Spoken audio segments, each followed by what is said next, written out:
नमस्कार दोस्तों।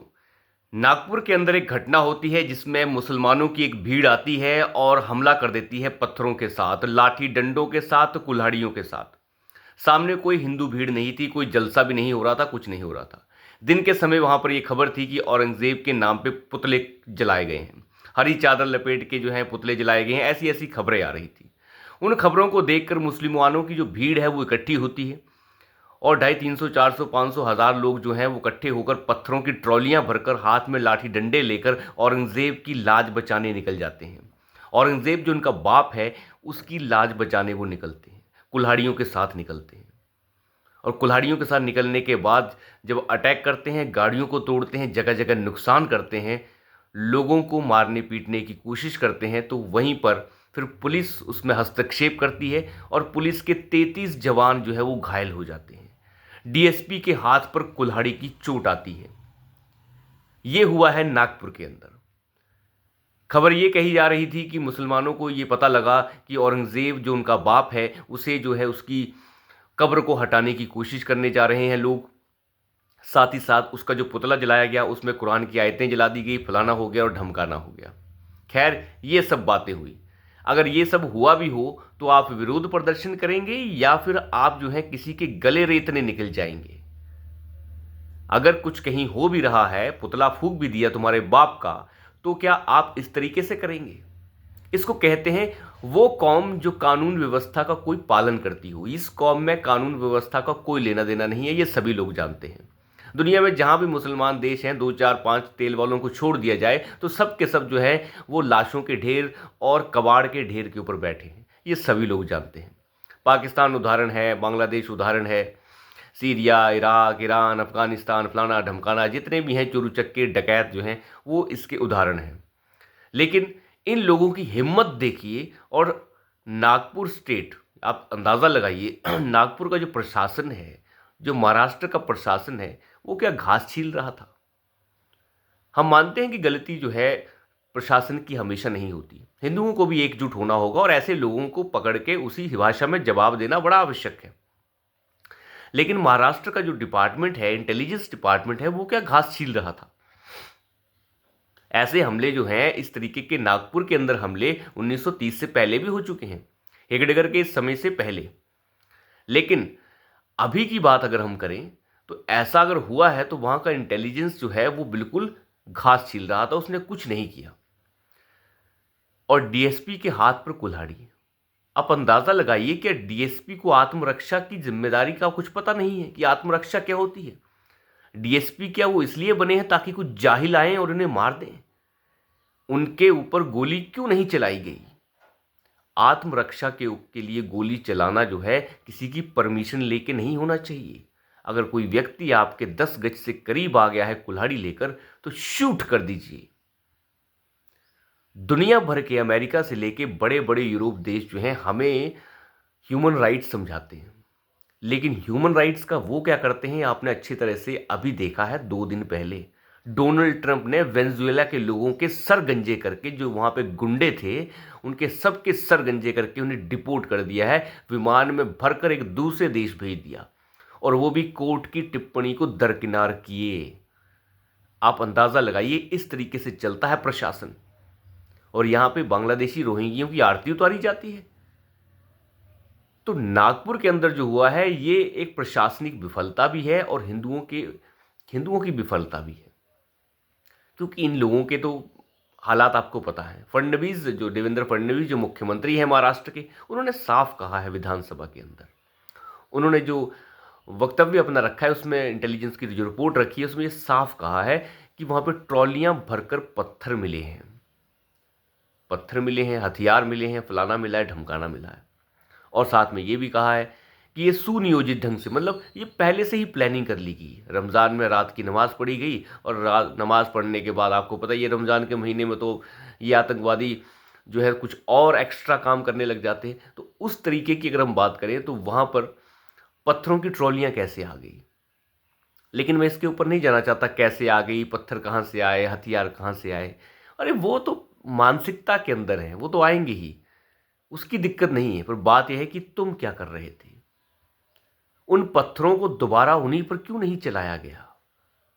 और साथ ही साथ गोली क्यों नहीं चलाई गई? अगर उन 1000 लोगों में से 250 लोगों की टांगें तोड़ दी जाएं तो ये दोबारा दिक्कत देखने को मिलेगी ही नहीं। ये चीजें तब होती हैं जब प्रशासन जो है घास छीलता रहता है। इतनी बड़ी बात हो गई।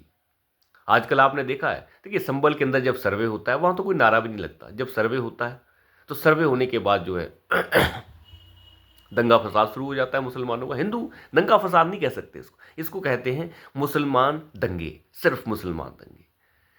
इसमें दूसरा पक्ष होता ही नहीं है। संभल के अंदर भी यही हुआ, उसके बाद नागपुर के अंदर भी यही हो रहा है। भारत के अंदर पता नहीं कितनी जगहों पर ऐसा हो रहा है कि जहां पर ये लोग पत्थर लेके निकल जाते हैं। रामनवमी का जुलूस निकलता है, उसके ऊपर पथराव हो जाता है कि जी जय श्री राम के नारे क्यों लगा दिए। अच्छा, जय श्री राम के नारे से इस्लाम का क्या लेना देना? तुम अपने अंदर घास छीलते रहो, हम अपनी घास छीलते रहेंगे। और दूसरी बात देखिए कि औरंगजेब की कब्र तोड़ने की कोशिश, औरंगजेब क्या मोहम्मद का भांजा था? मेरे समझ के बाहर की बातें हैं कि ये लोग चाहते क्या हैं। एक तरफ तो ये कहेंगे कि इस्लाम में केवल मोहम्मद और कुरान, लेकिन दूसरी तरफ औरंगजेब के मामे भांजे की कब्रों के ऊपर फूल चढ़ा रहे हैं। शर्म नहीं आती इन दोगले लोगों को? इस्लाम के अंदर किसी भी इस्लामिक देश में ऐसी ऐसी घटिया चीजें देखने को नहीं मिलती जो भारत के मुसलमानों में देखने को मिलती हैं। क्या सऊदी के अंदर कब्रों को पक्का करके उसके ऊपर फूल चढ़ाए जाते हैं? कच्ची कब्रें होती हैं हर जगह पे। कब्र का कोई कंसेप्ट ही नहीं है इस्लाम के अंदर कि कब्र के ऊपर जो है फूल पत्ती की कलाकारी की जाए। ये लोग मानसिक तौर पर दिवालिया हो चुके हैं। इन्हें पता ही नहीं है कि इनके हिस्ट्री क्या है, क्योंकि ये हिस्ट्री को गलत पढ़ते हैं, ये किसी चीज़ को एक्सेप्ट नहीं करते। जब हिस्ट्री आप गलत पढ़ते हैं तो आप अपने बच्चों को भी गलत पढ़ाते हैं और जानबूझकर उस झूठ के टोकरी में बैठे रहना चाहते हैं, क्योंकि वो झूठ इन्हें पसंद है। पता है कि हिंदुओं से कन्वर्ट होकर हमें मुगलों ने बना दिया, लेकिन नहीं नहीं नहीं नहीं, हम तो वो हैं, आदम इस्लाम है, शुरू से यहीं पे हैं हम। इस तरीके की झूठी मानसिकता जिस व्यक्ति की हो, उनकी कौम हमेशा कहाँ जाएगी ये आप समझ सकते हैं। लेकिन यहाँ पर इन औरंगजेब जैसे डकैतों फरेबों की कब्रों के ऊपर नंगा नाच करने वाला ये मुसलमान समाज, इससे होगा कुछ नहीं। अगर तुम्हें ये नंगा नाच ही करना है, करते रहो। हाल ऐसा होगा कि पंचर की दुकान पंचर तक ही रह जाएगी, इसके आगे नहीं बढ़ पाएगी। वो मॉल में कभी तब्दील नहीं हो सकती, वो वहीं पर रह जाएगी। और अगर टायर बिना पंचर वाले आ गए तो भूखों मरेंगे। तो अंदाज़ा लगाइए कि किस तरीके की मानसिकता है। जो कौम खुद से झूठ बोलती हो उसका कुछ नहीं हो सकता। इसलिए मैं पत्थर कहाँ से आए, पत्थर क्यों नहीं आए, कैसे हुआ, फलाना हुआ, ढमकाना हुआ, ईंट पत्थर आ गए जी, गलवाड़ी आ गई, अरे ये तो आते रहेंगे, जाहिल हैं। लेकिन आप क्या कर रहे थे? टांगें क्यों नहीं तोड़ी गई? ये करना आवश्यक है। कोई भी गलत करे उसकी टांगें तोड़ दीजिए। कानून व्यवस्था ऐसी होनी चाहिए कि जो नागरिक इस देश का है, धंधा करता है, काम करता है, शाम को घर जाता है, उसे सेफ महसूस होना चाहिए। और किसी की मजाल नहीं होनी चाहिए कि स्टेट मशीनरी के खिलाफ खड़ा हो सके। भगवंत मान का उदाहरण देता हूँ, हालांकि वो दोगला है केजरीवाल और भगवंत मान, लेकिन भगवंत मान का उदाहरण लीजिए। अभी शंभू बॉर्डर को पंजाब के अंदर डंडे मार मार के पूरे किसान नेताओं को भगाकर उसे खाली कराया गया है। अब सोचिए आप, प्रधानमंत्री मोदी तो बड़े प्यार से रखते रहे उन्हें, केजरीवाल भी दिल्ली के बॉर्डर पे बड़े प्यार से रखता रहा, लेकिन पंजाब के अंदर उस पूरे बॉर्डर को खाली कराया गया और मार मार के खाली कराया गया। 200 से ज़्यादा किसानों को हिरासत में ले लिया गया और सारे के सारे धरना प्रदर्शन स्थल के ऊपर बुलडोजर चलाया गया है, बिल्कुल प्लेन कर दिया गया है रात को रात। ये होता है एक्शन। हालांकि इस एक्शन का मैं कोई स्वागत नहीं कर रहा हूं, लेकिन जब सर के ऊपर से पानी गुजरे तो फिर उसको नासूर मत बनने दीजिए। भगवंत मान ने किया वो अलग मुद्दा है, लेकिन कहने की बात यह है कि ये तरीका होता है, ऐसे प्रशासन नहीं चलेगा। यूपी में क्यों नहीं कर देता कोई ऐसे? संभल में करने की कोशिश की थी, सारा संभल जो है वो प्रधान योगी आदित्यनाथ ने उस सारे के सारे संभल को रिस्टोर कर दिया है। और जब संभल का मामला हुआ उसके बाद आपने देखा कि जब संभल की परतें निकली तो सब के सब चोर निकले अंदर। सांसद तक बिजली का चोर निकला और सब के सब चोर। मैं आपको बताऊं, मानसिकता जो है वो चोरी, डकैती, फरेबी, जालसाजी और झूठ बोलने की है। तो निकलने तो वही थे, लेकिन निकले ना, थोड़े और निकालिए, बुरा हाल है।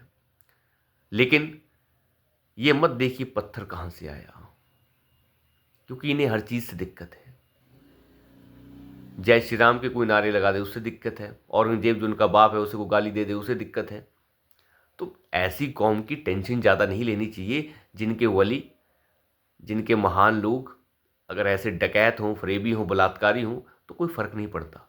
ये उनको अपना हीरो मानते रहें, घर में उनकी तस्वीर लगा के, मोहम्मद साहब के सामने उनकी तस्वीर लगा लें, हमें उससे कोई दिक्कत नहीं है, हमें और कोई लेना देना नहीं है, कुरान के बगल में रख लेने। लेकिन आपका इंटेलिजेंस, आपका प्रशासनिक व्यवस्था वो बेहतरीन होनी चाहिए। तो अभी के लिए इतना ही। धन्यवाद।